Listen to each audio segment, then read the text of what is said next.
देश और दुनिया की तमाम खबरें देखिए सिर्फ रिपोर्टर भारत पर। आज हम आपको बताएंगे मुंबई के मीरा रोड की एक दिल दहला देने वाली कहानी। जी हाँ, हम बात कर रहे हैं सरस्वती हत्याकांड की, जिसका कत्ल उसके प्रेमी मनोज ने किया है, जो कि उससे 24 साल बड़ा था। मनोज की उम्र 56 साल थी, तो वहीं सरस्वती की उम्र 32 साल थी। हालांकि मनोज अब पुलिस की गिरफ्त में है और पूछताछ के मुताबिक जो बातें मनोज ने पुलिस को बताई, वो बातें सुनकर हम हैरान हो गए। आप भी हैरान ही होंगे। जी हाँ, मनोज सैनी ने कहा कि मैं तो सरस्वती को अपनी बेटी मानता था। मैंने आज तक उसके साथ कोई शारीरिक संबंध नहीं बनाया था। ये बात बड़े ही हैरान कर देने वाली है।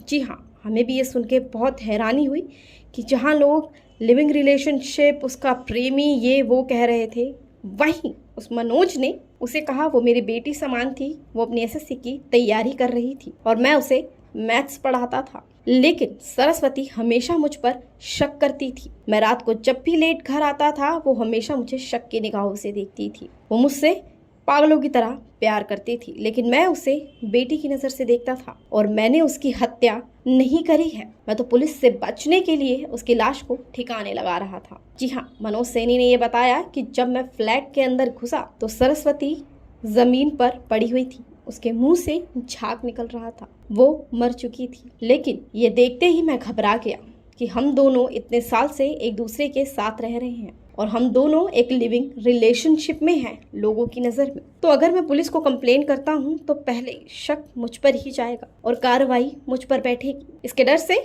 मनोज ने दिमाग लगाया कि मैं इसकी लाश के टुकड़े टुकड़े कर दूंगा और किसी को पता तक नहीं लगने दूंगा कि आखिर सरस्वती कहाँ गई, क्योंकि वो उस पूरी सोसाइटी में ज्यादा किसी से घुलते मिलते ही नहीं थे। दोनों आपस में ही रहते थे। इससे किसी को शक भी नहीं होगा कि आखिर सरस्वती कहाँ गई। उसके बाद मनोज एक दुकान से पेड़ काटने वाला कटर लेकर आता है और उससे सरस्वती के छोटे छोटे कई टुकड़े कर देता है। और टुकड़ों को उसने थैलियों में, बाल्टियों में घर में अपने रखा हुआ था। और मनोज इतना शातिर हो रखा था उस टाइम कि किसी को उसकी बदबू ना आए, जल्द से जल्द वो लाश को खत्म कर देना चाहता था, उनके टुकड़ों को खत्म कर देना चाहता था। तो उसने जो हड्डियां थी लाश की, उसने वो कुकरों में उबाल कर कुत्तों को खिलाई और उसके मांस को मिक्सी में ग्राइंड कर कर फेंक दे रहा था। कुछ बॉडी पार्ट्स को उसने नालों में भी फेंके थे और कुछ उसके घर ही पड़े थे। सोसाइटी के लोगों को मनोज पर शक तो हुआ कि इतने साल से इस आदमी ने कभी कुत्ते को कुछ नहीं खिलाया, लेकिन 3-4 दिन से वो कुत्तों को रोज कुछ ना कुछ खिला रहा था। लेकिन एक दिन एक युवक को मनोज के घर से बदबू सी आई, बहुत गंदी बदबू आई। तो उसने उसका रूम खटखटाया और पूछा कि ये बदबू कहाँ से आ रही है। तो उसने पूरे घर में रूम फ्रेशनर छिड़क दिया कि वो बदबू ना आए। लेकिन मनोज जब नीचे आया तो उसके कपड़ों में से भी वही बदबू आ रही थी। तब पुलिस को इन्फॉर्म किया गया और पुलिस ने फटाफट एक्शन लेते हुए मनोज के घर पहुंचे और देखा तो युवती की ढेर सारे टुकड़े उन्हें बरामद हुए। इतने टुकड़े थे कि कट्टों में और थैलियों में उसे लेकर जाया जा रहा था। पर मनोज ऐसा कहता है कि उसने उसकी हत्या नहीं करी है, उसने सिर्फ उसकी लाश को ठिकाने लगाया है। उसने सरस्वती को नहीं मारा। तो आखिर सरस्वती को किसने मारा, इस बात का पता तो लगाया जा रहा है। जो भी मनोज सैनी ने पूछताछ में बयान दिया है, उसके पीछे की सच्चाई का भी पता लगाया जा रहा है। ये कांड 3 जून का है, जिसमें मनोज ने कहा कि वो भी इसके बाद आत्महत्या करने वाले थे, लेकिन उससे पहले ही पुलिस ने उन्हें पकड़ लिया। उसके साथ ही सरस्वती के कुछ बॉडी पार्ट्स गायब हैं। हिंदुस्तान टाइम्स की रिपोर्ट के मुताबिक एक अन्य पुलिसकर्मी ने बताया कि महिला के कुछ हिस्से गायब हैं। इससे यह आशंका लगाया जा रहा है कि मनोज ने उन हिस्सों को कहीं फेंक दिया है।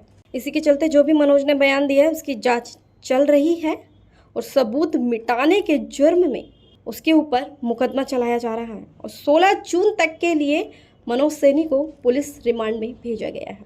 ऐसी वारदातें देखने में और सुनने में कितनी ही भयंकर लगती है। आपकी क्या राय है इस रिपोर्ट पे, हमें कमेंट करके जरूर बताएं। अगर आपको हमारी वीडियो पसंद आई हो तो हमारी वीडियो को लाइक करें और कमेंट करें। साथ ही ऐसी खबरें देखने के लिए हमारे चैनल को सब्सक्राइब करें। रिपोर्टर भारत की हर अपडेट जानने के लिए बेल आइकन दबाना ना भूलें।